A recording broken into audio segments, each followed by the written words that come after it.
Welcome back to Meg's Mysteries. This story is called Scully and Nez Investigations. Surf's up.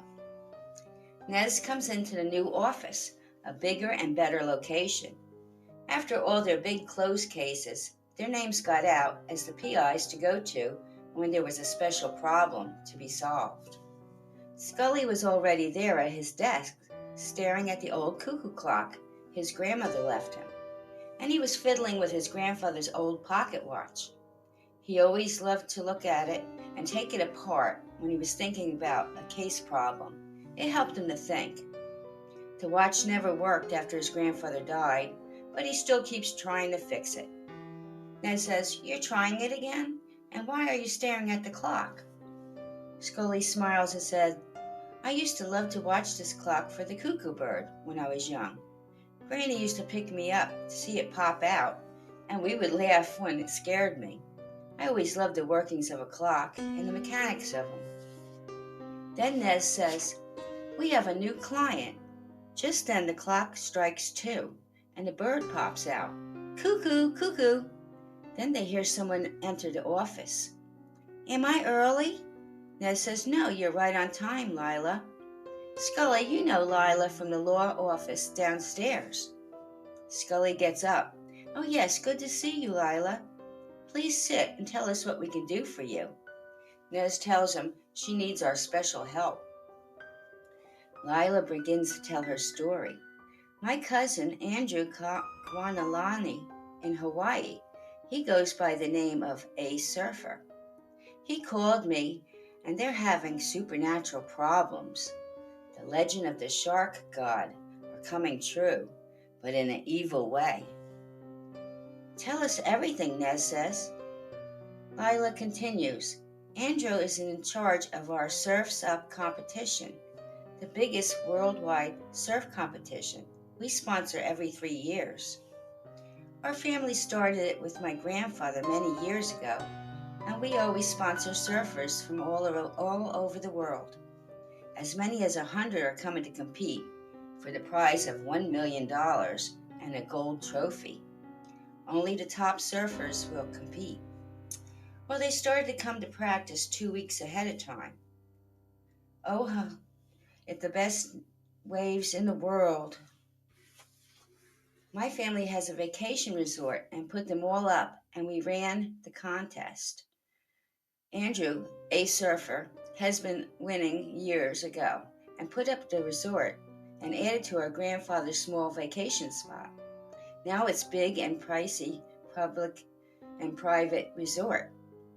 But this year we're having trouble with the legend of the shark god, Kamaloni Alini.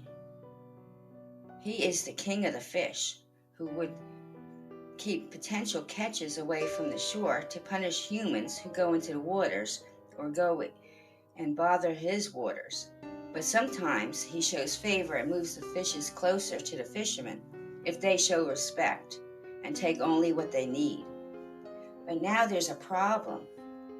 Some of the surfers are reporting seeing a mega shark as big as a megathon, which means big tooth. They're swimming by the water, where the area where the surfers go. I know what you're thinking. It's crazy. They went extinct with the dinosaurs. But sometimes something can come back from the ocean deep.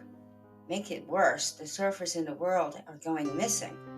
One, Lou Okani, he was a Hawaiian who knew these waters and surf. He won the last 2 years. Now he's missing. He and his friends went out early one morning to ride the perfect wave. The friend was on the shore filming the ride. When Lou went into the curl, he just vanished, never to be seen again. The search went cold. 2 days later, a couple of island boys found part of his surfboard on the beach. It had bite marks of a huge shark. Now the surfers are starting to leave before the competition. No one will go into the water. Not only that, the sighting of the monster shark, that's what they're calling it, it's being reported. Only a few dedicated surfers will stay for the competition. We're not concerned about the loss of the resort and the competition, but the death of a famous surfer and friend? The legend is growing and the people on the island are scared out of their minds. So can you help find the monster or discredit this legend? We will pay for you both to go and stay for as long as it takes. I'm going with my brother Kai, and we go every year to help out. But this year we must solve this horrible problem, not just for us, but for the whole island. So now Scully and Nez are off to investigate to Hawaii. On the plane, sitting near Lila and Kai, Nez says to Scully, I always wanted to go to Hawaii, but never thought I would go on an investigation, did you? Scully says, we go where the crime is, legend or real, we'll work the case. I hope to solve it before any more deaths or missing people. They land and go to a beautiful resort. Oh, such a beautiful place, says Nez. A paradise. So sad it has such a crime scene and a horrible mystery. After they get settled in their room, Lila takes him to the beach where the surfers went missing. A lovely white sanded beach with the biggest waves reported the best in the world. A surfer's dream come true for the perfect wave. Then Andrew came and greeted them. Andrew, this is Scully and Nez, my friends who will help us. He says, call me A Surfer, that's my nickname, as he shakes their hands. Nez laughs, sorry, I thought that was funny. You are a surfer. He smiles and said, it's a play on words. Scully says, tell us all you know. So he tells him the same thing Lila told him. Nothing new, just some more sightings of the monster shark are being reported. So now Scully and Nez will start their investigations, only as they can do it. They blend in with like the vacationers and start talking to all, guests, resort staff, surfers, and locals. Later that afternoon, they both sit at the tiki bar to get some more information. Scully sits at one end, and Nez will come in later. Then a beautiful young girl sits by Scully. Is this seat taken? Oh, be my guest, Scully says, and he pulls out a chair for her. She starts talking. I'm Barbara Bentley. I'm in the SURFS Up competition. I come from California and always wanted to compete and win, of course. These are the best waves in the world. What brings you here? Are you a surfer? Scully tells her, no, I'm on vacation. And then he asks, did you hear all the rumors going around about a huge shark attack? And are you still going to compete?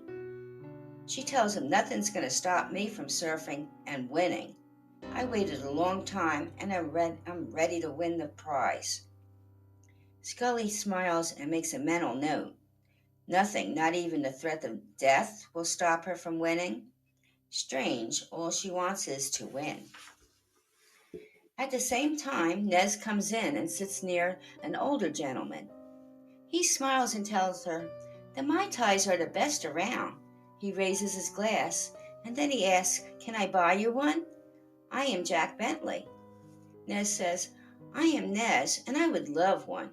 And then they start to talk. She tells him she's a photographer here for the SURFS Up competition. Then he says, my daughter is in the competition, and she's going to win. Nez asks him, did you hear the rumors about the shark attack and the legends? He said, yes, but I don't believe in such things.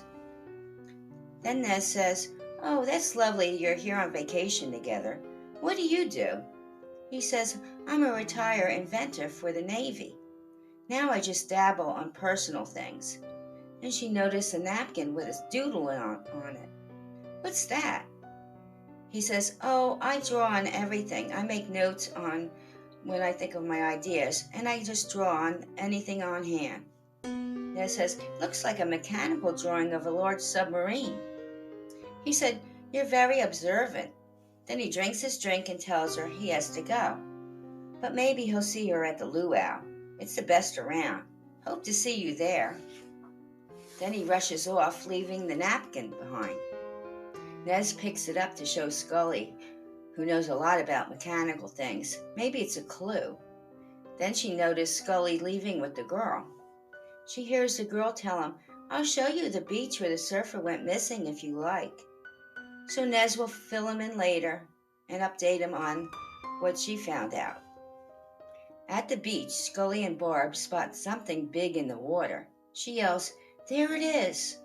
A dark figure swims by, far out in the ocean, beyond the waves. But it's so big that they can see it, as big as a submarine, with a huge fin sticking out of the water. Then it dives and it disappears into the ocean below. "I would not believe it if I didn't see it," Scully says to Nez later. "It was huge, but something about it wasn't right. It moved like a robot, not like a real shark." Nez smiles and says, "I think I know exactly what it is and who made it." She then shows Scully the napkin with the drawing of the mechanical figure that looks similar to a submarine, made to look like a mega shark. She knows who made it, but why? Then they both agree it was all for the daughter to win, taking out the best surfers for the competition. Nez calls an old Navy officer friend and finds out that Jack Bentley, what he did for the Navy. He was a technical genius and inventor of the newest submarines, but had to retire due to bad health. So he and his daughter, whom he would do anything for, she wanted to be the best surfer and win at all cost. He was dying and wanted to leave her well off. $1 million purse for a Surf's Up world competition and a name in the surfing world, so he can die knowing she got just what she wanted. Scully and Nez gave all the information to the police. They caught him red-handed with the controls for the monster shark that was only a mechanical prop. He made it with his last of the fortune he made in the Navy. He used all his money to make it and get people to help him to get it to the island. Then he started a rumor to scare the others for the competition, giving Barb her best chance of winning. It was a crazy idea that cost a man his life. They were both found guilty of murder and mayhem. Crazy, I know, but it almost worked. So there was no shark god taking revenge on those who dared enter his water, but a greedy girl and her father, who loved her so much would give her anything, not stopping at murder to do so. The Surf's Up competition went very well, and a new champion was named, the world's best surfer. The legend, once again, just that, a legend. Or maybe the shark god is still out there and real. What do you think? Case closed. Scully and Nez were paid handsomely, more money than they ever made on any case. Maybe now they can both retire to a nice tropical island. But once it's in your blood to solve a strange and mysterious case, it's hard to give it up. What do you think? Should they take the money and retire, or keep on investigating? There's always a good mystery to solve. The stranger the better. Leave a comment. Until next time, aloha.